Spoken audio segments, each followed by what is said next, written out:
तो दोस्तों, movie explain series के आज के एपिसोड में हम बात करने वाले हैं कैप्टन अमेरिका सिविल वॉर की।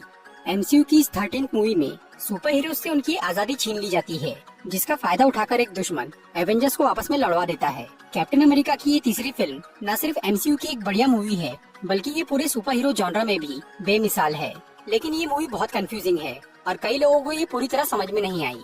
इसीलिए आज मैं Captain America Civil War movie को शॉर्ट में एक्सप्लेन कर। इस मूवी की story Avengers Age of Ultron के बाद की है। हाइड्रा और शील्ड के तबाह होने के बाद एवेंजर्स एक प्राइवेट ऑर्गेनाइजेशन बनकर काम कर रहे थे। सन 2016 में कैप्टन अमेरिका को ब्रॉक रमलो के बारे में पता चलता है। रमलो, जो कि पहले हाइड्रा का एक एजेंट था, वो अब एक इंडिपेंडेंट क्रिमिनल बन गया था और वो जगह जगह पर चोरी और खून खराबा कर रहा था। जब कैप्टन को रमलो की खबर मिली तो उसने उस पर नजर रखना शुरू कर दिया। उधर रमलो को स्टीव रोजर्स से नफरत हो गई थी, क्योंकि उसने हाइड्रा को तबाह कर दिया था, जिसकी वजह से उसका शरीर बुरी तरह जख्मी हो गया था। इसलिए रमलो ने ये कसम खाई थी कि जब भी कैप्टन उसके रास्ते में आएगा तो वो उसे मार डालेगा। फिर 2016 में रमलो कुछ और क्रिमिनल्स के साथ नाइजीरिया के लेगोस शहर में जाता है एक बायोलॉजिकल वेपन चुराने के लिए। उसका पीछा करते हुए कैप्टन अमेरिका भी अपनी टीम के साथ वहाँ पहुँच जाता है। फिर जब रमलो वो वेपन चुराकर वहाँ से भागने लगता है तो कैप्टन उसका रास्ता रोक लेता है। रमलो कैप्टन को मारने की कोशिश करता है, पर वो उससे हार जाता है और आखिर में वो स्टीव का ध्यान भटकाने के लिए उसके सामने बकी का नाम लेता है और वो अपने जैकेट में लगे बॉम्ब को ब्लास्ट कर देता है ताकि स्टीव भी उससे मारा जाए। लेकिन तभी वांडा मैक्सिमॉफ अपनी पावर्स से उस ब्लास्ट को कंट्रोल करके कैप्टन को बचा लेती है। पर जब वो रमलो को आसमान में छोड़ने की कोशिश करती है तो उसका कंट्रोल छूट जाता है और एक बिल्डिंग के पास वो बॉम्ब फट जाता है, जिससे कई लोग मारे जाते हैं। उस बिल्डिंग में वकांडा देश के भी 11 लोग मौजूद थे और उनकी मौत से वकांडा के राजा बहुत नाराज होते हैं। इसीलिए पूरी दुनिया में इस मामले की चर्चा शुरू हो जाती है और सब लोग एवेंजर्स पे काफी गुस्सा होते हैं, क्योंकि उन्हें लग रहा था कि एवेंजर्स किसी भी देश में घुस के अपनी मनमानी कर रहे हैं।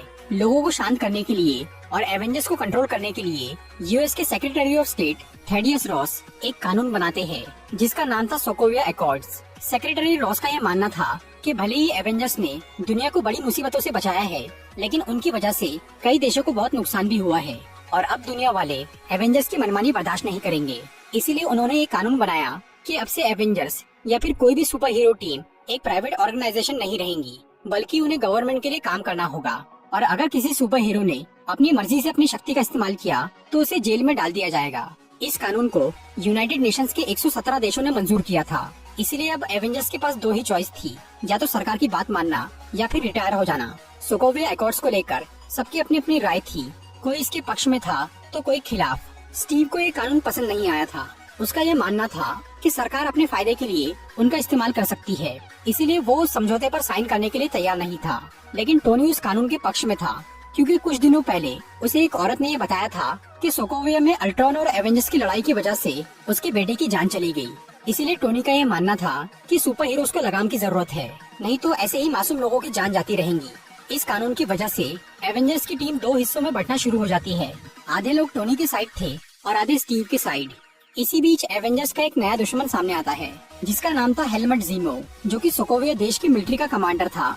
जब सोकोविया में एवेंजर्स और अल्ट्रॉन की लड़ाई हो रही थी, तब जीमो अपनी आर्मी के साथ अल्ट्रॉन के रोबोट से लड़ने गया था और उसी दौरान उसकी गैर मौजूदगी में उसका पूरा परिवार मारा गया। जीमो ये जानता था कि अल्ट्रॉन को टोनी स्टार्क ने बनाया है और अल्ट्रॉन और एवेंजर्स की लड़ाई की वजह से ही सोकोविया देश बर्बाद हो गया और उसके घर वाले मारे गए। इसीलिए तब से जीमो ने एवेंजर्स को बर्बाद करने का फैसला कर लिया था, मगर वो ये जानता था कि एवेंजर्स को हराना नामुमकिन है।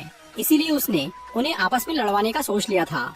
इस काम के लिए उसने एवेंजर्स की पूरी हिस्ट्री को स्टडी करना शुरू कर दिया और तब जीमो का ध्यान हाइड्रा की उन फाइल्स पर गया जो कि ब्लैक विडो ने इंटरनेट पर अपलोड कर दी थी। उन फाइल्स में शील्ड और हाइड्रा का पूरा इतिहास लिखा हुआ था और एवेंजर्स की कमजोरी ढूंढने के लिए उससे बेहतर कोई चीज नहीं थी। जीमो ने पूरे 1 साल तक उन फाइल्स को अच्छे से पढ़ा और समझा, जिससे उसे हाइड्रा के 1991 के एक मिशन के बारे में पता चला। 16 दिसंबर 1991 के दिन हुआ वो मिशन विंटर सोल्जर प्रोग्राम से जुड़ा हुआ था और उस दिन हाइड्रा ने कुछ नए सुपर सोल्जर्स बनाए थे। उस मिशन में बकी बार्न्स भी शामिल था। जीमो को ये मालूम था कि टोनी स्टार्क के माँ बाप भी 16 दिसंबर 1991 के दिन ही मरे थे। टोनी के पिता हावर्ड स्टार्क शील्ड के एक एजेंट थे, जो कि उस वक्त सुपर सोल्जर सीरम पे काम कर रहे थे। इसीलिए जीमो को ये शक था कि हावर्ड स्टार्क की मौत के पीछे हाइड्रा का हाथ है और क्योंकि बकी उस मिशन में शामिल था, इसीलिए हो सकता है कि बकी ने उन्हें खुद मारा है।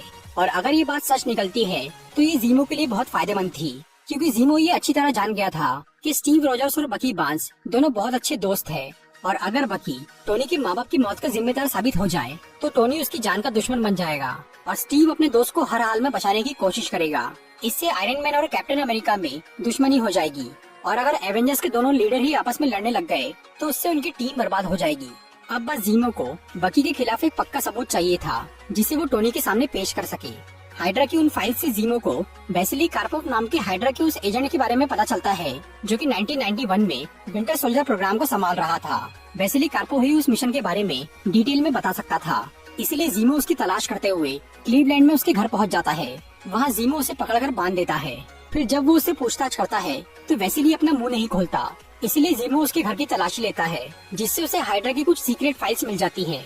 उसमें उसे एक किताब मिलती है जिसमें विंटर सोल्जर प्रोग्राम की सारी जानकारी थी, मगर उस बुक को समझना बड़ा मुश्किल था। इसलिए जीमो उस एजेंट से डायरेक्टली ये जानना चाह रहा था कि 16 दिसंबर 1991 के दिन क्या हुआ था, पर वेसिली अब भी हाइड्रा का वफादार था और वो उस मिशन के बारे में कुछ भी नहीं बता रहा था। इसीलिए जीमो उसे मार डालता है। फिर जीमो उस बुक की स्टडी करता है जिससे उसे पता चलता है कि हाइड्रा ने सभी विंटर सोल्जर का ब्रेन वॉश करके उनके अंदर एक प्रोग्राम डाला है और हर सोल्जर को काबू करने का एक तरीका है। जैसे कि बकी बार्न्स के सामने जब रशियन लैंग्वेज में कुछ वर्ड्स बोल दिए जाए तो वो उन वर्ड्स को बोलने वाले का गुलाम बन जाता है। ये जानकारी मिलते ही जीमो बकी की तलाश शुरू कर देता है ताकि वो बकी को काबू करके उससे उस मिशन के बारे में जान सके। जीमो को ये तो मालूम था कि बकी अभी जिंदा है और उसके दिमाग में अब भी हाइड्रा का वो प्रोग्राम है, पर बकी अभी कहाँ पर है ये उसे नहीं मालूम था। इसीलिए बकी को ढूंढने के लिए वो एक खतरनाक प्लान बनाता है। उस टाइम पर सोकोविया एकॉर्ड्स को फाइनल किया जाने वाला था और वियना में उसकी एक मीटिंग थी जहाँ पर वकांडा के राजा टचाका और उनका बेटा टचाला आए थे। जिस बिल्डिंग में वो मीटिंग चल रही थी उसके बाहर जीमो एक बॉम्ब ब्लास्ट कर देता है जिससे वकांडा के राजा मर जाते हैं। जीमो ने उस बॉम्ब को लगाते वक्त बकी के जैसा हुलिया बनाया हुआ था ताकि पूरी दुनिया की पुलिस उसके पीछे पड़ जाए और जब बकी पुलिस की पकड़ में आ जाएगा तो जीमो उस तक पहुंचकर अपना काम कर लेगा। उस धमाके के बाद पुलिस, FBI और CIA बकी की तलाश में लग जाते हैं और उन्हें उसकी लोकेशन भी पता चल जाती है। और शैरन कार्टर जो कि पहले शील्ड की एक एजेंट थी वो अब CIA में काम कर रही थी। उसे जब बकी की लोकेशन पता चलती है तो वो स्टीव और सैम को इस बारे में बता देती है और कैप्टन को ये मालूम था कि पुलिस वाले बकी को जिंदा या मुर्दा किसी भी हालत में पकड़ेंगे। इसीलिए वो बकी को बचाने के लिए सैम के साथ ब्यूकारेस्ट में बकी के घर पहुंच जाता है। वहाँ कैप्टन और फैल्कन पुलिस का रास्ता रोकते हैं और बकी वहाँ से भागने लगता है, पर तभी टचाला ब्लैक पैंथर का सूट पहनकर वहाँ आ जाता है। जीमो के फैलाए झूठ की वजह से टचाला को लग रहा था कि बकी ने ही उसके पिता को मारा है, इसीलिए वो उसका जानी दुश्मन बन गया था। टचाला के पिता टचाका वकांडा के राजा और रक्षक यानी ब्लैक पैंथर थे और उनके मरने के बाद टचाला ने अपने पिता की जगह ले ली थी। इसीलिए वो ब्लैक पैंथर का वाइब्रेनियम सूट पहनकर वहाँ आ जाता है और वो बकी को मारने की कोशिश करता है। पुलिस वाले बकी को पकड़ना चाह रहे थे, टचाला उसे मारना चाह रहा था और कैप्टन और फैल्कन उसे बचाने में लगे थे। इससे पूरे शहर में काफी भागदौड़ मच जाती है, पर आखिर में रोडी यानी वॉर मशीन वहाँ आकर उन सबको रोक देता है। बकी को तो मुजरिम होने की वजह से गिरफ्तार किया ही जाता है, पर स्टीव, सैम और टचाला ने भी कानून तोड़ा था, इसीलिए उन्हें भी पकड़ लिया जाता है। फिर उन चारों को बर्लिन के एक पुलिस हेडक्वार्टर में ले जाया जाता है जहाँ पर स्टीव, सैम और टचाला से उनका सूट और हथियार छीन लिए जाते हैं। वहाँ पर टोनी और नताशा भी आए थे और वो स्टीव को ये समझाने की कोशिश कर रहे थे कि वो भी समझौते पर साइन कर दे, पर स्टीव और सैम दोनों ही इसके लिए तैयार नहीं थे। दूसरी तरफ जीमो का बकी को पकड़वाने का प्लान कामयाब हो गया था। अब उसे किसी तरह उस तक पहुँचना था। उधर बकी के गिरफ्तार होते ही बर्लिन पुलिस ने उसके दिमाग की जांच करने के लिए एक साइकेट्रिस्ट को बुलाया था और ये बात जैसे ही जीमो को पता चली तो उसने उस साइकेट्रिस्ट से मिलके उसे किडनैप कर लिया। फिर जीमो ने उस डॉक्टर को मार के उसकी पहचान चुरा ली और खुद उसकी जगह बकी से मिलने चला गया। हालांकि बकी और साइकेट्रिस्ट की मीटिंग तो अकेले में होने वाली थी, पर जीमो ये जानता था कि उसके चारों ओर कैमरास लगे होंगे जिसकी वजह से वो बकी से अपनी असली पूछताछ नहीं कर पाएगा। इसलिए उसने उस हेडक्वार्टर में जाने से पहले एक इलेक्ट्रॉनिक बॉम्ब को शहर के पावर स्टेशन पर भिजवा दिया था ताकि उससे पूरे शहर की लाइट चली जाए और उस पुलिस हेडक्वार्टर के कैमरा बंद हो जाए। फिर जब जीमो बकी से मिलने जाता है तो वो पहले उससे नॉर्मल बातें करता है और जैसे ही उसका वो बॉम्ब डिलीवर होता है और वहाँ की लाइट चली जाती है तब जीमो विंटर सोल्जर प्रोग्राम की वो बुक निकाल के बकी को काबू करने वाले उन वर्ड्स को बोलना शुरू करता है। बकी को ये मालूम था कि जो भी उसे काबू करता है वो अक्सर उससे गलत काम करवाता है, इसलिए जैसे ही जीमो उन वर्ड्स को बोलने लगता है तो बकी उस चेम्बर को तोड़ के बाहर आने की कोशिश करता है। ताकि वो उसके काबू में ना आ पाए। पर उसके बाहर निकले तक जीमो ने अपना काम पूरा कर दिया था, इसीलिए अब बकी उसके कंट्रोल में आ गया था। फिर जीमो उससे 16 दिसंबर 1991 के मिशन के बारे में पूछता है और तब बकी उसे बताता है कि उस दिन हाइड्रा ने उसे हावर्ड स्टार्क का बनाया हुआ सुपर सोल्जर सीरम चुराने भेजा था और वो सीरम चुराने के बाद उसने हावर्ड और उसकी बीवी मारिया को मार दिया था। फिर हाइड्रा ने उस सीरम से अपने 5 हथियारों को सुपर सोल्जर बनाया। वो पांचों लोग बकी से भी ज्यादा पावरफुल सुपर सोल्जर बन गए थे, लेकिन सीरम के साइड इफेक्ट की वजह से वो हाइड्रा के कंट्रोल में नहीं आ पा रहे थे। इसीलिए हाइड्रा ने उन्हें बर्फ में जमा दिया, इस उम्मीद से कि वो उन्हें किसी दिन काबू कर पाए। लेकिन फिर हाइड्रा ने उन विंटर सोल्जर्स को कभी बर्फ से बाहर निकाला ही नहीं और वो आज तक हाइड्रा के उस बेस में जिंदा लाश की तरह पड़े हुए हैं। जीमो बकी से ये जान लेता है कि हाइड्रा का वो बेस कौन सी जगह पर है जहाँ वो विंटर सोल्जर्स मौजूद हैं, क्योंकि वहीं पर उसे वो सबूत मिल सकता था कि बकी ने ही टोनी स्टार्क के माँ बाप को मारा है। इसके अलावा जीमो को खास शक्ति वाले लोग जैसे कि सुपर हीरोज या फिर सुपर सोल्जर्स से नफरत थी, क्योंकि वो उन्हें दुनिया के लिए खतरा मानता था। इसीलिए जीमो हाइड्रा के उन सभी विंटर सोल्जर्स को मारने का फैसला कर लेता है। बकी से पूछताछ करने के बाद जीमो उसे बोलता है कि वो उस हेडक्वार्टर के सभी लोगों को मार के वहाँ से भाग जाए, ताकि सबको ये लगे कि बकी ने ही वो बॉम्ब ब्लास्ट किया था। इसलिए वो वहाँ से भाग गया। फिर कैप्टन और फैल्कन जीमो के पास पहुँच जाते हैं और तब बकी उन दोनों को मारना शुरू करता है और उतनी देर में जीमो वहाँ से भाग जाता है। फिर बकी भी सबसे लड़के एक हेलीकॉप्टर से वहाँ से भागने की कोशिश करता है, पर स्टीव उसे रोक लेता है और वो दोनों उस हेलीकॉप्टर के साथ एक नदी में गिर जाते हैं, जिससे बकी बेहोश हो जाता है। और तब स्टीव और सैम उसे पकड़ लेते हैं और वो एक मशीन में बकी की लोहे का हाथ फंसा देते हैं ताकि वो उन्हें मार ना पाए। फिर जब बकी होश में आता है तो उसकी याददाश्त भी वापस आ जाती है और वो स्टीव और सैम को बताता है कि वो डॉक्टर यानी जीमो उससे ये जानना चाह रहा था कि बाकी के विंटर सोल्जर्स कहाँ पर है।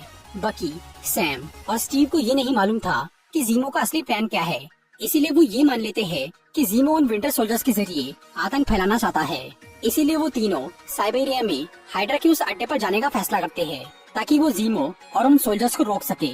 पर उन्हें ये डर था कि वो तीनों उन विंटर सोल्जर्स का मुकाबला नहीं कर पाएंगे, इसीलिए वो कुछ और हीरोज को भी अपने साथ वहाँ ले जाने का सोचते हैं।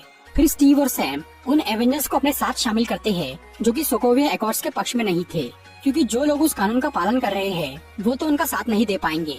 सबसे पहले स्टीव क्लिंट बार्टन यानी हॉकाई से बात करता है। हालांकि हॉकाई ने रिटायरमेंट ले लिया था, लेकिन फिर भी वो कैप्टन की मदद करने के लिए तैयार हो जाता है।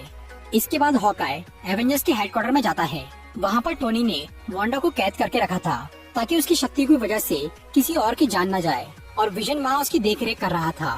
फिर क्लिंट वहाँ आता है और वो विजन का ध्यान भटकाकर वांडा को वहाँ से निकालने की कोशिश करता है, पर फिर विजन उसे रोक लेता है।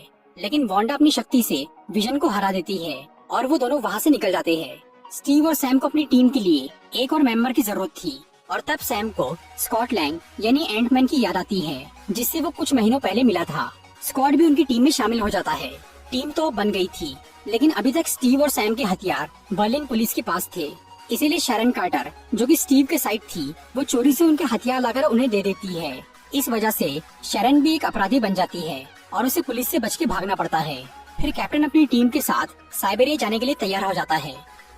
उधर पुलिस और टोनी को ये पता चल गया था कि स्टीव ने कुछ हीरोज के साथ एक टीम बनाई है।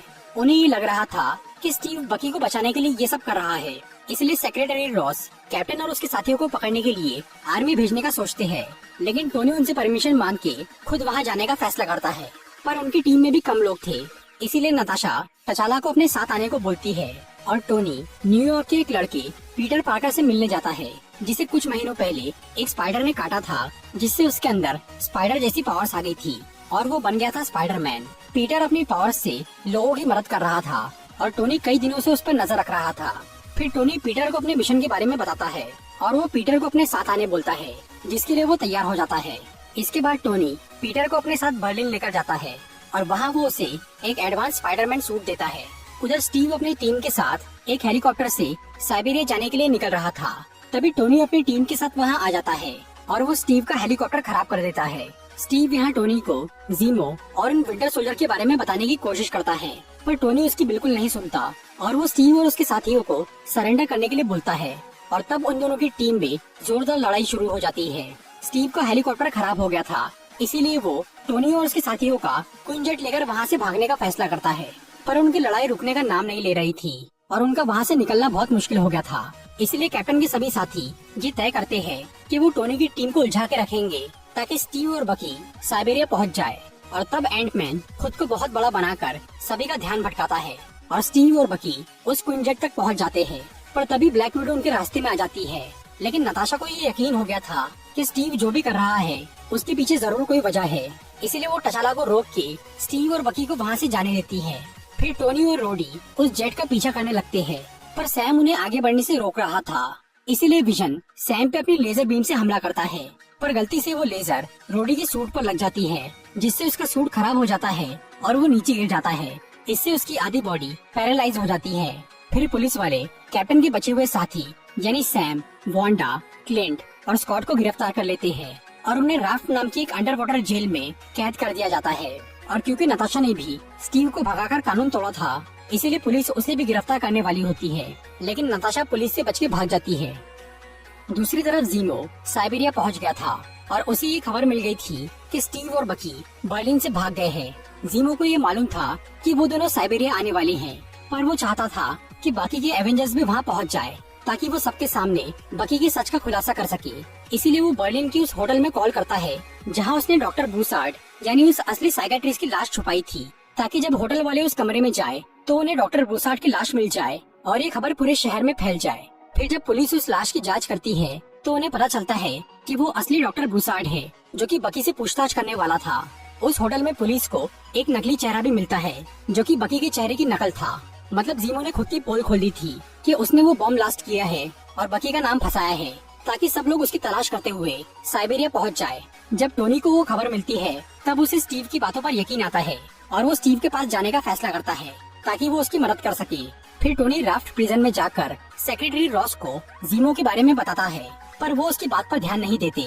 तब टोनी जेल में जाकर सैम से मिलता है और वो उसे डॉक्टर ब्रूसार्ड के बारे में बताता है। टोनी उसे बोलता है कि वो स्टीव की मदद करना चाहता है, इसीलिए सैम उसे ये बता देता है कि स्टीव और बकी साइबेरिया गए हैं। और फिर टोनी सेक्रेटरी रॉस को बिना बताए साइबेरिया के लिए निकल जाता है और टचाला भी अपने प्लेन से छुप के टोनी का पीछा करता है। उधर जीमो हाइड्रा के उस अड्डे पर पहुंच जाता है और वो वहां घुसकर सबसे पहले बकी के खिलाफ सबूत ढूंढता है और तलाश करने पर उसे एक सीसीटीवी फुटेज मिल जाती है। उसके बाद वो उन 5 विंटर सोल्जर्स को मार देता है। फिर कुछ घंटों के बाद स्टीव और बकी भी वहाँ पहुँच जाते हैं और उसके थोड़ी देर बाद ही टोनी भी वहाँ पहुँच जाता है और उसका पीछा करते हुए टचाला भी वहाँ आ जाता है। फिर टोनी स्टीव से बात करके उससे हाथ मिला लेता है और वो तीनों मिलकर जीमो और उन सुपर सोल्जर्स को ढूंढते हैं।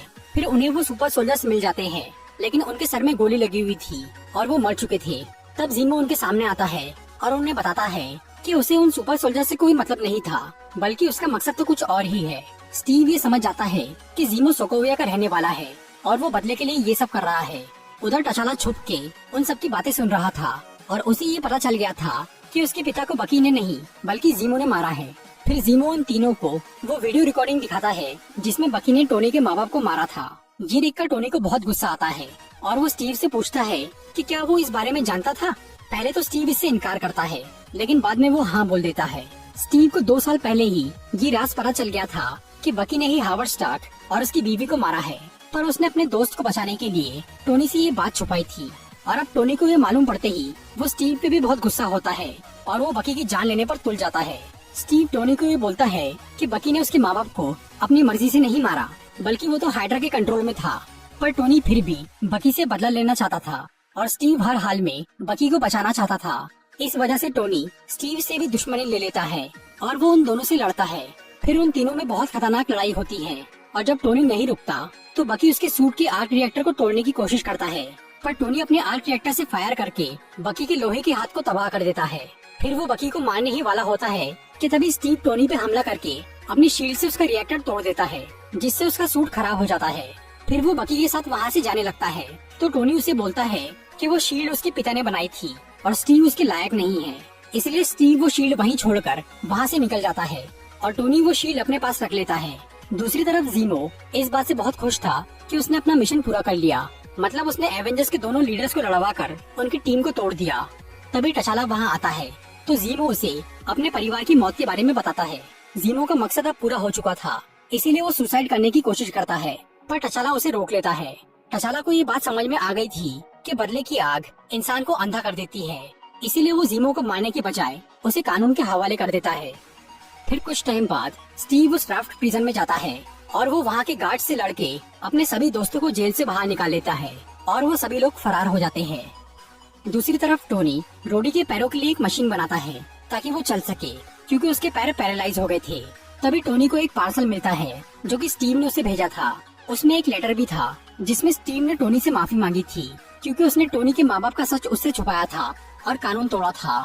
उस लेटर में स्टीव ये भी लिखता है कि जब भी टोनी को उसकी जरूरत होगी तो वो अपने दोस्तों के साथ हाजिर हो जाएगा। इसीलिए स्टीव ने उस पार्सल में एक फोन भेजा था जिसमें स्टीव का नंबर सेव था, ताकि वक्त आने पर टोनी उसे कांटेक्ट कर सके। मूवी के मिड क्रेडिट सीन में हमें स्टीव और बकी वकांडा में नजर आते हैं। ब्लैक पैंथर यानी टचाला ये समझ गया था कि बकी ने कोई गलत काम नहीं किया है, बल्कि वो तो बुरे हालत का शिकार हुआ है। इसीलिए वो उसकी मदद करता है और उसे अपने देश में रहने की इजाजत देता है ताकि अमेरिका की पुलिस उसे पकड़ ना पाए। और वकांडा के साइंटिस्ट अपनी खास टेक्नोलॉजी से बकी के दिमाग का इलाज करना शुरू करते हैं, मतलब उसके दिमाग से हाइड्रा के प्रोग्राम को निकालना शुरू करते हैं। और बकी ये फैसला करता है कि जब तक उसके अंदर से वो प्रोग्राम निकल नहीं जाता तब तक उसे क्रायोजेनिक स्लीप यानी बर्फ में जमा कर रखा जाए ताकि वो किसी को नुकसान न पहुंचा सके। मूवी के पोस्ट क्रेडिट सीन में हमें पीटर पार्कर अपने घर में दिखता है। टोनी स्टार्क ने पीटर के लिए जो स्पाइडरमैन सूट बनाया था वो उसने उसे हमेशा के लिए दे दिया था ताकि पीटर उससे सबकी मदद कर सके।